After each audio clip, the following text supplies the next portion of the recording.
Bonjour, le dimanche 19 mai 2013, place Marcel Pagnol, à Signes, dans le Var, se tenait la foire bio organisée par l'association Nature et Progrès. C'était la 25e édition. Voici l'interview de Joseph Fabrice, conseiller municipal de Signes. Alors nous sommes le dimanche 19 mai 2013, nous sommes à la 25e foire bio de Signes. C'est la première fois qu'on vient et on est ravis que vous nous accueilliez. Bonjour, je vais vous demander, comme je le fais d'habitude d'ailleurs, de vous présenter. Oui, bien écoutez, je m'appelle Joseph Fabrice, je suis conseiller municipal à Signes depuis maintenant 2001. Je suis en charge de l'environnement, je suis délégué à l'environnement, délégué à la communication. J'apporte ma contribution à l'organisation de la foire bio en tant qu'élu. Voilà, je fais partie d'une commune, d'une municipalité qui soutient cette foire bio donc depuis maintenant 25 ans. Voilà. 25 ans en arrière, qu'est-ce que ça a donné les débuts? Je vais poser la question à Nicole Carré tout à l'heure, dans quelques instants, puisque je vous interviewe avant elle. 25 ans en arrière, quand ça a commencé, c'était comment? Pour parvenir donc à maintenant?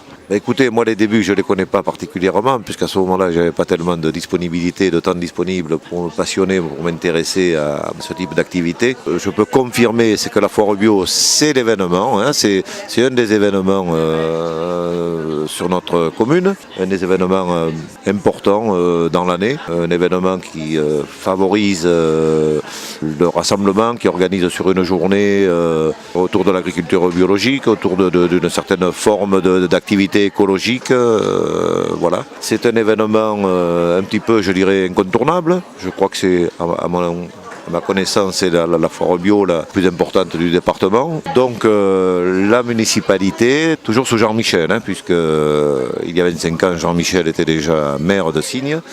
La municipalité a toujours apporté son soutien à ce type de manifestation. Alors, cette foire bio, édition 2013, qu'est-ce que vous en pensez déjà? Écoutez, moi je pense qu'on a eu une très grosse peur hier à cause des conditions météo. C'est vrai que c'était pas terrible. C'était pas terrible, nous étions quand même relativement inquiets parce que c'était un gros travail, c'est un gros travail d'organisation, mais en amont de préparation, de motivation. Et il est vrai qu'hier nous étions plutôt inquiets quant à savoir ce que nous réserverait le ciel aujourd'hui. On disait demain il fera beau, vous verrez tout ira bien. Effectivement il fait beau. Le public, je crois qu'il est là. Quand on dit public, ce sont plutôt des passionnés.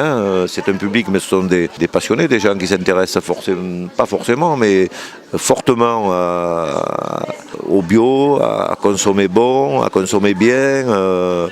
Voilà, je crois que ça va être une belle réussite. C'est assez unique comme, je ne sais pas si on peut dire comme concept, mais comme foire, c'est vraiment très particulier. Elle a de particulier que tout est axé dans l'organisation de cette foire. Tout est axé, d'abord c'est un travail très sérieux qui est fait de la part, et je le soutiens entièrement, de la part des organisateurs de Nature et Progrès. C'est un travail sérieux, je dirais pas qu'on... Voilà, c'est un travail sérieux, il y a une sélection assez sérieuse qui est faite quant à la qualité et à la crédibilité des exposants. Et voilà, donc je crois que voilà, pour moi c'est du sérieux tout ça. Bon. Très bien, merci de votre accueil en tout cas. Mais je vous en prie, c'est un plaisir. Alors, à noter que Joseph Fabrice a écouté l'interview de Stéphane de Maria et que l'interview de Joseph Fabrice a été écoutée par Nicole Carré. Retrouvez nos sujets sur la chaîne YouTube KXTC Podcast. Vous pouvez retrouver également nos informations sur la page Facebook KXTC Podcast ainsi que sur Twitter. Je vous souhaite une excellente matinée et je vous retrouve très très vite sur un prochain reportage pour KXTC Podcast.